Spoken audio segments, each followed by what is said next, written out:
එකම වීඩියෝ එකේ අද තියෙනවා රෙසිපි දෙකම ඉල්ලලා තිබ්බ රෙසිපි දෙකක්. එකක් කකුලුව කරි එකක් හදන විදිහ. ඊට පස්සේ කඩෙන් ගේන ශනික ඉන්දියාප පිටි වලින් උණු වතුරෙන් ඉන්දියාප හදන විදිහ. ඉස්සෙල්ලාම බලමු කකුලුව කරිය හදාගන්න විදිහ. මෙතන මම කකුලුව 4 දෙනෙක් වගේ අරගෙන පිරිසිදු කරලා තියෙන්නේ. මේ අඬු ටිකත් මන් ටිකක් තලාගෙන එහෙම තියෙන්නේ.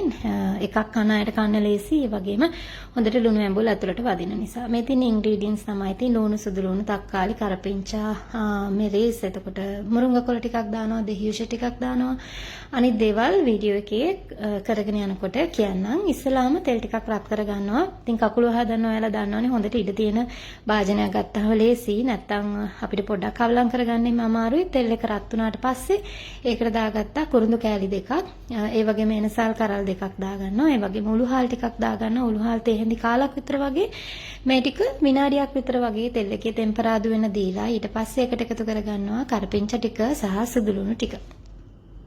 සුදුලුණු කරපිංච ටික ටිකක් ටෙම්පරාදු වෙන දීලා එකට එකතු කරගන්නවා හීනිවට ලියාගත්ත බීලුණු ගෙඩි භාගයක් විතර වගේ. ඒකත් හොඳට මික්ස් වුණාට පස්සේ මම මේ තෙල් එකට එකතු කරගන්නවා අර කලින් පිරිසිදු කරලා තියාගත්ත කකුලුව ටික. කකුලුව නම් මෙතන 4 දෙනෙක්.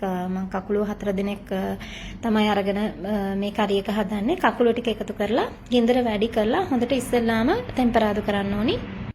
සාමාන්‍යයෙන් සී ෆුඩ් වල ටිකක් වැඩිපුර වතුර උනන නිසා ටිකක් ගින්දර වැඩි කරලා තියාගන්න. ඒ වගේම ලුණු ටිකකුත් මේකට එකතු කරගන්න. මේ ටික හොඳට ටෙම්පරාදු වුණාට පස්සේ ඒකට එකතු කරගන්නවා. මම මේ තෙල් එකේම පොඩ්ඩක් ඉඩ හදාගෙන කහ කුඩු අමු 3-5 කුඩු සහ මිරිස් කුඩු. අමු 3-5 කුඩු මම තේ හැඳි කාලක් විතර වගේ එකතු කරන්නේ. මොකද මම කරි එකේ අන්තිමට කළු කුඩු ටිකක් එකතු කරන එක නිසා. ඒ වගේම මේකට මිරිස් කුඩු තේ හැඳකට පොඩ්ඩක් අඩුවෙන් දාගන්නේ. ගොඩාක් සැරට මිරිස් කුඩු දාන්න බෑ. මම මේකට එකතු කරනවා බර්ඩ්ස් අයි චිලි එකක්. ඒක ගොඩාක් සැර වැඩි නිසා මිරිස් කුඩු දැම්මත් වැඩි වෙන නිසා ඔයාගේ රස අනුව මිරිස් කුඩු එකතු කරගන්න. කහ කුඩු තේ හැඳි භාගයක් විතර වගේ එකතු කරනවා. ලුණු එයාගේ රස අනුව එකතු කරගන්න. ඊට පස්සේ මේ ටික ඔක්කොම මික්ස් කරලා අනිත් දේවල් කරන්න කලින් මේ කකුලුවන්ගේ පාට ටිකක් වෙනස් වෙලා එනකන් මේක තෙල් එකෙන් ටික වෙලාවක් ටෙම්පරාදු කරගන්න ඕනේ. විනාඩි 3-4ක් ටෙම්පරාදු කරගෙන තමයි ඊට පස්සේ මේකට මම පොල් කිරි එකතු කරගන්නේ.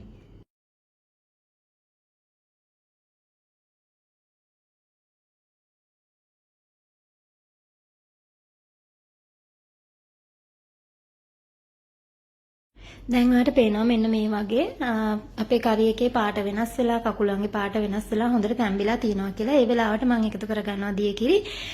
මේක ඉන්දියාප්ප කන්න නිසා මම කිරි ටිකක් වැඩිපුර එකතු කරගන්නවා. ඒ වගේම මිටි කිරි හරිම පොඩ්ඩයි දාන්නේ. මිටි කිරි වැඩි වුණාම හොද්ද ඝනකම වැඩි වෙලා ඉන්දියාප්පේම කන්න පොඩ්ඩක් හොද්ද දියාරුවට තියෙන්න ඕන නිසා ටිකක් අඩුවෙන් දාගන්න. ඉතින් 4න් 3ක් දී කිරි තමයි දාන්නේ. 4න් එකක් ඊටත් වඩා අඩුවෙන් මිටි කිරි දාගන්නේ.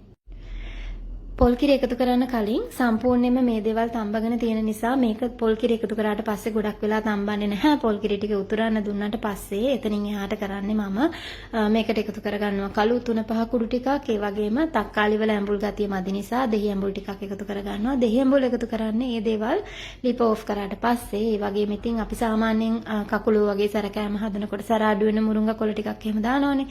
ඊට පස්සේ මුරුංගා කොළ ටිකක් දාගෙන ලිපෙන් බාන්න තමයි තියෙන්නේ. මම නම් ඉතින් කකුළු එහෙම කන්න නැති කෑමක්. ඉතින් ඒ වුණාට ලුණු බලන්න වෙනවා. ඉතින් ලුණු ටිකක් බැලුවා. ලුණු මදි පාඩුවක් තිබ්බ නිසා ලුණු ටිකකුත් දැම්මා. දාලා ඉවරලා ඊට පස්සේ ඊටු ටික ඉතින් ඩිප් ඔෆ් කරගෙන තමයි කරන්න තියෙන්නේ. මේ එකතු කරන්නේ කළු 3-5 කුඩු එහෙම නැත්නම් සුවඳ කුඩු. මම දවස් කීපයකට කලින් රෙසිපි එක දැම්ම කාට හරි අවශ්‍යයි නම් මේකෙන් සුවඳ රස වගේම පෙනුමත් වැඩි වෙනවා. ඉතින් මේක ඔයාලට මේස් එකට වගේ සර්ව් කරන වෙලාවක නම් ඔයාලට මේක ඒ වෙලාවට උඩින් දාගන්නත් පුළුවන් ලස්සන වෙන්න. මම දැන් මේ වෙලාවේ දාලා මික්ස් කරාට ඊට පස්සේ මම එකතු කරගන්නවා දෙහි ඇඹුල් ටිකක්.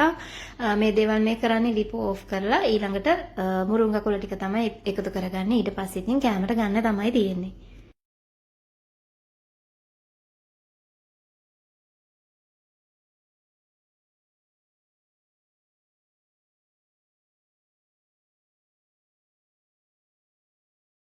මේ තියෙන්නේ ඉතින් කකුලුව කිරට හදපු කරි එකේ අන්තිමට පෙනුම මෙන්න මේ වගේ තියෙන්නේ. එහෙමනම් බලමු මේකත් එක්ක කන්න මම හදාගත්තේ ශනික ඉන්දියාප්ප පිටි වලින් අර ඇල් වතුරෙන් අනන්න කියලා තියෙන ඉන්දියාප්ප පිටි වලින් ඉන්දියාප්ප. හැබැයි මම ඇල් වතුරෙන් නෙමෙයි අනන්නේ.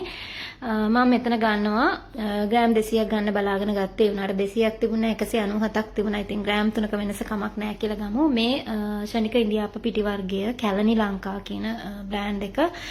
මෙහෙට එන්නේ බ්‍රෑන්ඩ් දෙකක් හෝ තුනක් වගේ හැම වර්ගයක්ම නැහැ. ඉතින් එන හැම වර්ගෙම එකම වගේ තමයි වෙනසක් නැහැ. හොඳට සොෆ්ටට හදා ගන්න පුළුවන්. හැබැයි නිතර කන්නේ නැහැ. මේවා කෑවම බරට හරි අපහසුයි. අපි සාමාන්‍ය ගන්න හාල් පිටි එහෙම වගේ නෙමෙයි. ඉස්සලාම පිටි ටික ගත්ත මම මේකේ තිබුණට ඇල් වතුරෙන් අනන්න කියලා. ඒකම තමයි රෙසිපිය ඉල්ලපු කෙනා අහලා තිබුණේ උණු වතුරෙන් අනන හැටි. ඉතින් මම මේ ඉන්දියාප්ප ඇල් වතුරෙන් අනන්නේ නැහැ. උණු වතුරෙන්ම තමයි අනන්නේ. පිටි ටිකට ලුණු ටිකක් එහෙම දාලා ලෑස්ති කරලා තියාගන්න. ඒ අතරේ වතුරේක උතරව ගන්න ඕනි. මේ වගේ හොඳට මික්ස් කරලා තියාගන්න. මම පෙන්නනවා වතුර එක ගන්න ගාන. මේක වතුර එක ප්‍රමාණය පොඩ්ඩක් අඩු වුණා කියලා එහෙම මොකුත් වෙනසක් වෙන්නේ නැහැ රස්නේ වතුර ප්‍රමාණය. මෙන්න මේ වගේ යටින් බුබුලු වෙනකොට මම ඒ වතුර එක අරගෙන අනනවා. මම මෙතන මුලින්ම ගන්නවා වතුර මිලිලීටර් 500ක්.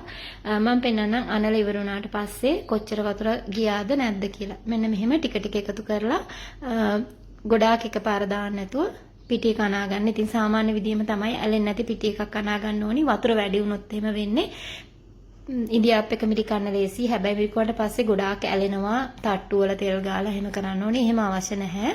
හරි ගානට ගන්න. එතකොට ඉන්දියාප්ප මිරි කන්න අමාරුවකුත් නැහැ. ඇලෙන්නෙත් නැහැ. මේ වගේ එකතු කර කර ඩෝ එක අනා ගන්න. මේක දන්න අයට නෙමෙයි ඇත්තටම දන්නේ නැත්තම් කියලා තමයි කියන්නේ. ගොඩක් අය මේ පිටි එකෙන් හරි ලේසියෙන් ඉන්දියාප්ප හදා ගන්නවා.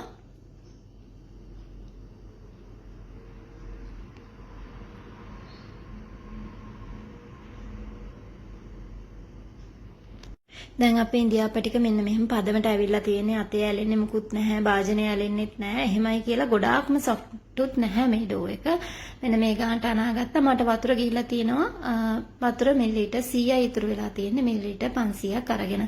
ඉතින් පිටි 200ට මට මිලිලීටර් 400ක් විතර වගේ ගිහින් තිනවා. මම පොඩි අයිඩියා එකක් ගන්න කිව්වේ. මේක සමහර විට අඩු වැඩි වෙයි. ඔයා ඉන්න රට අනුව පිටි එකේ නිෂ්පාදන කාලය අනුව එතනින් එහා දේවල් ටික ඉතින් සාමාන්‍ය විදිහම තමයි. මම හැබැයි ආයෙම කියන්න සමහර අයට අර ඉන්දියාප්ප වංගෙඩියෙන් පළවෙනි පාර මෙරිකලා දෙවෙනි පාර ගන්නකොට තද වෙනවා, ගුලි වගේ එනවා, පිටි ගන්න බෑ. ඒ වගේ ප්‍රශ්න තියෙනවා. එහෙම වෙන්නේ ඔයා මේ ඉන්දියාප්ප වංගෙඩිය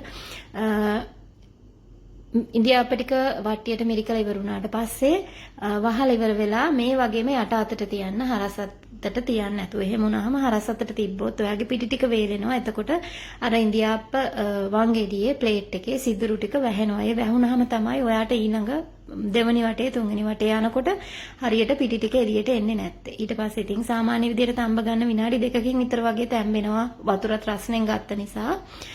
තැම්බුණාට පස්සේ ඉතින් මේක හොඳට සොෆ්ටට තියෙනවා. මම පෙන්නන්නම් ඊළඟට මේ ප්‍රමාණයෙන් ඉන්දියාප්ප 20ක් 22ක් විතර වගේ හැදෙනවා. ඔන්න බලන්න මේක දැන් ගලවන්න මහන්සි වෙන්න ඕනේ නැහැ. වට්ටියට දානකොටම අනිත් පැත්ත හැරෙනකොට ඉන්දියාප්ප ටික ගැලවිලා එනවා. ඇලිලා මුකුත් නැහැ.